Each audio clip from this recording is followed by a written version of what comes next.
안녕하세요. 9월 6일 월요일 한절 한끼입니다.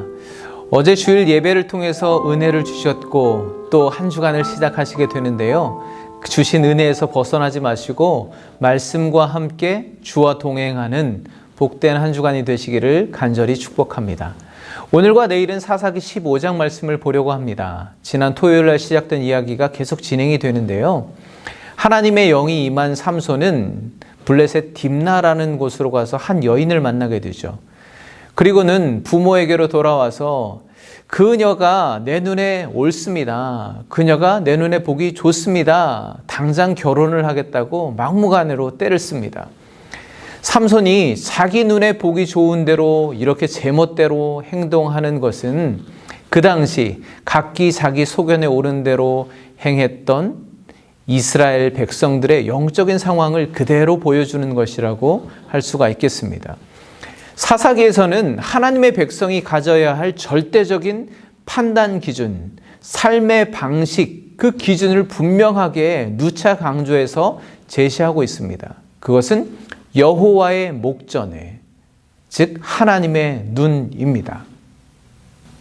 이스라엘이 악을 행하였는가 그렇지 않은가의 기준도 역시 여호와의 눈입니다. 오늘날도 마찬가지입니다. 우리의 모든 선택과 판단의 기준은 오직 하나님께서 어떻게 보시는가여야 하는 것이죠. 우리는 사사 시대의 이스라엘을 보면서 어떻게 저렇게 자기 눈에 보기 좋은 대로만 행할까? 왜 이렇게 죄를 반복할까? 답답하고 한심해 보일 수도 있습니다. 그런데 과연 하나님의 눈에는 그들과 지금 우리와 얼마나 다르게 보일까요? 오늘 말씀을 통해서 내 인생의 판단 기준이 과연 나의 눈인가 하나님의 눈인가를 돌아보고 영적인 시각을 교정해 보시는 시간이 되시기를 간절히 축복합니다. 결국 마노아 부부는 삼손의 성화에 못 이겼는지 결혼을 허락합니다. 삼손이 딥나로 내려가서 결혼 잔치를 벌였는데요. 먹지 말라고 하는 포도주와 독주를 마시고는 흥건하게 취했는지 수수께끼 내기를 합니다. 그런데 딥나 사람들이 삼손의 아내를 이용해 답을 알아내는 바람에 단단히 화가 나게 되죠. 그 일이 있고 얼마 후에 삼손이 아내를 찾아갑니다. 그런데 그녀는 이미 다른 남자의 아내가 되어 있었습니다. 이에 삼손은 더 화가 나서 여우 300마리를 잡아서 두 마리씩 꼬리를 묶어서 회를 달아서 블레셋 사람의 곡식밭으로 내몰죠. 그래서 곡식과 포도원과 감람나무들까지 몽땅 불살라 버립니다. 이 일로 블레셋 사람들은 삼손의 장인과 아내를 역시 불살라 죽입니다. 이에 삼손은 더 크게 화가 나고 분노가 올라와서 다시 블레셋 사람들을 크게 쳐 죽이고 에담 바위 틈에 숨습니다. 분노에 분노를 일으키고 복수에 복수가 난무하는 상황이죠.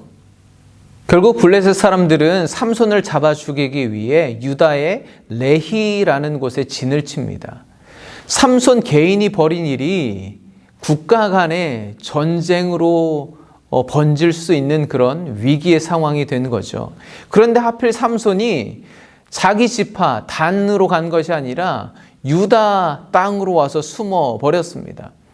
그러니까 유다 입장에서 본다면 삼손 한 사람의 문제로 인해서 지파 전체가 전쟁을 치를 수도 있는 상황이 되어버렸으니까 이 상황을 어떻게 타개해야 될지 고민이 생겼습니다. 이 상황에서 유다 지파 사람들이 어떻게 반응하는지 15장 11절 말씀을 보겠습니다. 유다 사람 3,000명이 에담 바위 틈에 내려가서 삼손에게 이르되 너는 블레셋 사람이 우리를 다스리는 줄을 알지 못하느냐? 내가 어찌하여 우리에게 이같이 행하였느냐?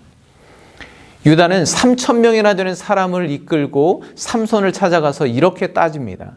이제껏 블레셋의 눈치를 보면서 숨죽이고 잘 살아왔는데 왜 이렇게 네가 일을 크게 벌여서 우리를 위기에 처하게 하느냐? 왜 그랬느냐? 그리고는 삼손을 붙잡아서 결박해 블레셋 사람들에게 내어줍니다.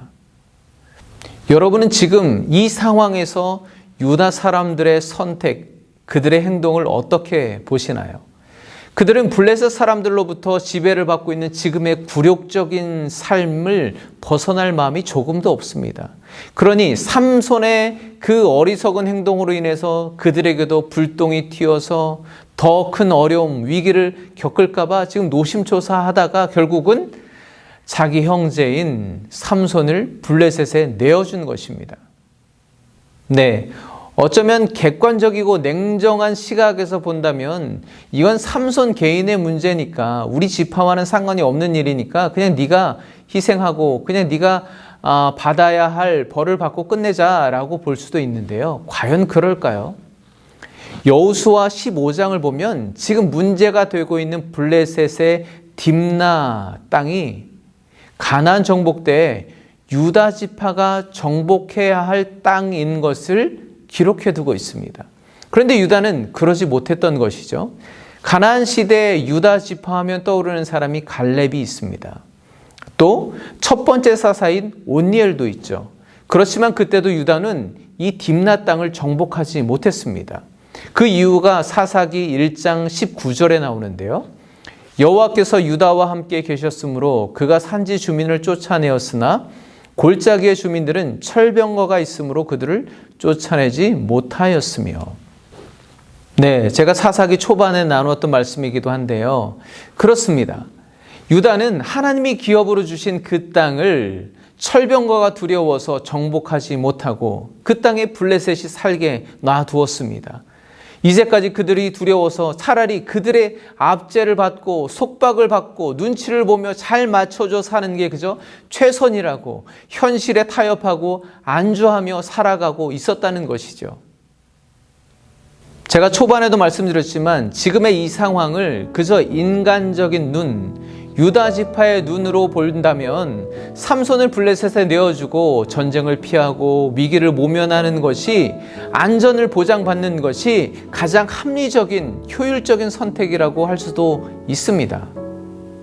그러나 사사기 처음부터 지금까지 마지막까지 계속적으로 지적하는 질문하는 것이 있지 않습니까? 여호와의 목전에 하나님의 눈은 어떻게 이 상황을 바라보시는가입니다. 하나님의 눈이라는 기준에서 무엇이 옳으냐는 것이죠. 저는 오늘 유다 지파의 모습을 통해 저 자신과 주변을 다시 바라보게 되었습니다. 만약에 나의 가정과 내가 속하고 섬기는 공동체에 이런 일이 발생한다면 나는 어떤 선택을 하게 될 것인가? 과연 나의 선택의 기준은 내 눈에 보기 좋은 대로, 내 눈에 옳은 대로가 아니라 하나님의 눈에 보기 좋은 대로 선택할 수 있을까? 그것이 나의 절대적인 기준이 될 수 있을까? 사실 오늘 유다 사람들이 처한 이 선택의 문제의 원인은 삼손 때문이 아닙니다. 삼손을 블레셋에게 내어준다고 해결될 문제가 아니라는 거죠. 그 근본적인 원인은 그 땅을 정복하라는 하나님의 말씀에 불순종했던 유다 지파의 불신앙이 원인입니다.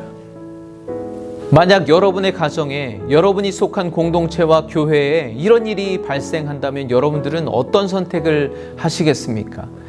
이 일을 계기로 삼손을 앞세워서 그 땅을 정복하라 말씀하셨던 하나님의 말씀을 다시 떠올리고 이제라도 그 말씀에 순종하여 허락하신 기업을 회복하는 기회로 삼으실 수 있겠습니까?